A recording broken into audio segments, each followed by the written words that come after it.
Hola, los doctores. Les ruego que cuenten sus historias de pacientes más tontos. Una vez me llevaron un niño que se había tragado un imán bastante grande. El objeto se le paró en el intestino y el paciente debería esperar hasta que el imán saliera por el ano a la hora de defecar. Al día siguiente me lo llevaron otra vez por haberse tragado otro imán. El problema fue que el segundo imán se quedó pegado al primer imán, de modo que entre los imanes estaba la pared del estómago, lo que llevó a la obstrucción intestinal. No había más remedio que intervenir al paciente para liberarle el tracto digestivo de los cuerpos extraños. Vino un paciente con dolor en el vientre, diciendo que el problema podía estar en la vesícula biliar. Al consultar su historia clínica, me di cuenta de que hacía 20 años que le habían quitado la vesícula biliar. Al comentárselo al paciente, me contestó: sí, pero al parecer el órgano se me había regenerado, o algo así. Vino una niña con su mamá, y esta me pidió que a su hija le ubicara el escroto en la posición correcta. Y yo, apenas conteniendo la risa, ubicarle el escroto en la posición correcta, a lo que la madre de la niña reaccionó de forma rara. Es que ella se indicó el lado trasero del cuello, dejándome claro que yo era un idiota. Entendí que no tenía sentido hacerla convencer de que se equivocaba, ya que los delirios no son influenciables. Es más, yo quería que ella andara diciendo lo del escroto a más médicos. Ya está repetido, pero veo conveniente postear otra vez una historia. Vino una pareja, una muchacha de 20 años y su novio. Hacía poco se supo que ella estaba embarazada. Al consultar su historia clínica le pregunté: ¿fuma? Y ella me contestó que sí, en concreto, se fumaba una caja de cigarrillos a diario. Yo: es necesario que usted deje de fumar. Ella: qué raro, es que mi hermana me dijo que como dejara de fumar, el embrión sufriría de abstinencia y podría morir. ¿Qué? Mi padre es cirujano ortopédico, que se dedica a operar las rodillas y los muslos. Tiene su preferida historia cómica que contar, y con la que se ríe cada vez que la cuenta. Una vez le llevaron a una mujer que no tenía ni la más mínima idea de cómo funcionaba la cirugía, y decidió que para operarle el muslo lo que tenía que hacer un cirujano es amputarle la pierna y después implantársela de nuevo. Culpo en ello a muñecas Barbies. Mi trabajo está completamente ligado a la cirugía de ojos. Lo crean o no, un 25% de pacientes piensa que operar los ojos primero hace falta extraerlos. Oiga, soy un hombre muy ocupado. ¿Puedo dejarle mi ojo para que me lo coloquen dentro de una semana? Conozco a un tipo que fue al médico por temor a que tuviera cáncer, pues una vez al rascarse la ceja, se le cayeron unos cuantos pelos de la ceja. Maldición, al parecer también tengo cáncer. Mi mamá trabaja en un hospital y me cuenta historias alucinantes de radiólogos. La semana pasada llegó al dicho hospital un hombre por haberse introducido en el ano una zanahoria enorme. El hombre en cuestión vino a un pueblo cuyos habitantes eran muy conservadores. Viajó, permaneciendo en pie 3 horas, ya que por razones obvias no podía sentarse. Si algún día pensara cambiar de profesión, decidiría ser radiólogo. Trabajo como médico de ambulancia. Recibí una llamada para atender a una paciente con derrame cerebral. La paciente tiene la cara y el habla alterados. Según la paciente, ella experimentaba la misma sensación que había tenido hace 10 años tras sufrir un ictus. A la hora de atenderla me hizo una aclaración, diciendo que ya hacía 4 días que los síntomas habían empezado a darse y que ella de inmediato se había dado cuenta de que había sufrido el ictus. ¿Por qué usted tardó 4 días en llamarnos? Y ella dijo: esperaba que los síntomas y las secuelas pasen solos. Una vez tenía que explicar a una muchacha de 17 años y a su madre que lo que la niña sufría fue la resaca, no la alergia al alcohol. Lo que pasa es que a veces, tras tomarse un montón de vodka, especialmente en ayunos, sentía náuseas, tenía rubor en las mejillas y ganas de vomitar. No tuvo otros síntomas de alergia. O sea, ¿hay personas alérgicas al alcohol? Sí, lo hay montones. Fuente: para cargarse a mi suegra bastaría con darle de tomar un poquito de cerveza. Eso me ha hecho recordar a dos historias. La primera la puedo contar de primera mano, ya que soy farmacólogo clínico.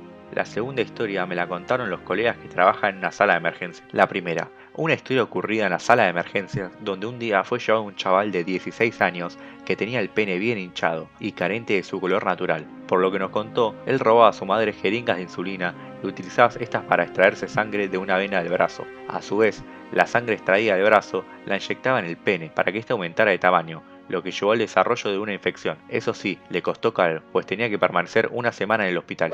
La segunda: vino a la farmacia una muchacha pidiendo pastillas anticonceptivas. Con la información de la computadora de la farmacia, me doy cuenta de que no se le autorizaba a tomarse este tipo de pastillas, ya que la muchacha en cuestión ya se había comprado una caja de anticonceptivos de 28 días hacía menos de 2 semanas. Al preguntarle qué le había ocurrido, ella me contestó que las pastillas ya se le habían agotado, pues su novio también se las había tomado. Es que la muchacha creía que los anticonceptivos funcionaban solo siempre y cuando se las tome la pareja entera.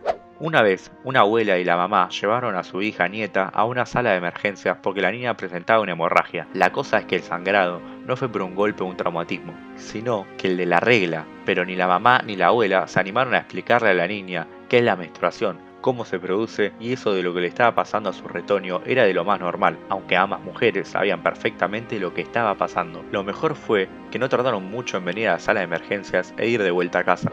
Un día nos llevaron a un joven de 24 años que era un recluso de una cárcel pueblerina. Trabajaba al lado de un arcén, encontró en una zanja una botella y como él esperaba que en la botella hubiese licor, le dio por tomarse todo el contenido de esta. Si les soy sincero, yo tomé en lo esperado que hubiese whisky en la botella, pero no fue así. Lo cierto es que la botella contenía una sustancia similar al ácido sulfúrico, cuyo pH era menos de 2,5. Por tanto, no era de extrañar que el papel de tornasol se hubiera disuelto en un abrir y cerrar de ojos al ponerlo en el ácido. En fin, el paciente acabó en la unidad de cuidados intensivos, sufriendo un intenso dolor y vomitando sangre. Un gastroenterólogo le hizo este examen médico que consiste en la introducción de un endoscopio, unos tubos flexibles, cuya cabeza es móvil y controlada por el operador, en cuya punta tiene una cámara de video y una luz que ilumina el órgano examinado. Fue un panorama horrible. Se podía ver como literalmente se le están disolviendo las paredes del estómago y la mucosa del esófago. Fue tomada la decisión de trasladarlo al otro hospital que contaba con un cirujano capaz de curar al pobre hombre. El joven tuvo que enfrentarse a varias intervenciones y permanecer cierto periodo de tiempo en el hospital. Por suerte era joven y sano, pero con poco cerebro, si no me quiero ni imaginar cómo se le hubieran puesto las cosas. A los pocos meses de lo sucedido volvió a ingresar a nuestro hospital, con un problema diferente al anterior. El joven perdió 27 kilos, había pesado 78 kilos y al día del ingreso pesaba 41 kilos. Además lo vi alimentándose a través del tubo. Un paciente vino al laboratorio con el testículo izquierdo hinchado. Según él, su novia le había inyectado, por mutuo consentimiento, en el testículo el aceite de caeput para que el paciente durase más en la cama. Siendo mujer, me costó bastante aguantar las emociones. A la hora de presentarme a un paciente, le dije que yo sería un anestesista, a lo que el paciente me contestó que no lo quería, pues los anestesistas no son médicos. Un poco antes de ello, un paciente me preguntó si hacía falta estudiar en la universidad para ser anestesista. El otro me preguntó si los anestesistas también deberían saber tanto como los boticarios. ¿Por qué está examinando mi muslo? Le he dicho que me duele la rodilla. No alcanzo a entender a este tipo de personas. A la hora de ir a una cita médica le cuento al doctor sobre mi problema de salud y el doctor debía hacer lo que yo creyera conveniente. Si le cuento que me duele la rodilla, ¿el médico me dice que hay que examinar el trasero? Pues no hay problema.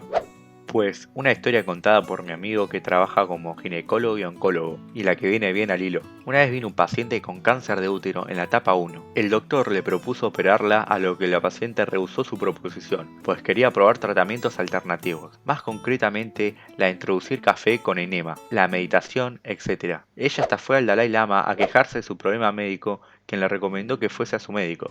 Soy estudiante de odontología. Uno de nuestros pacientes fue un mentiroso patológico. Una vez nos dijo que estudiaba medicina, otra vez nos aseguraba que estaba de dentista en el ejército, al otro día nos dijo que tenía un doctorado. Este paciente tiende a soltar tonterías en plan, ¿en qué posición fijo la cabeza? Lo que necesito es que vuelva la cabeza a la derecha. Doctor, ¿tengo cavidades en los dientes? ¿Será por microbios anaerobios? No, es porque comes dulces y no te cepillas los dientes.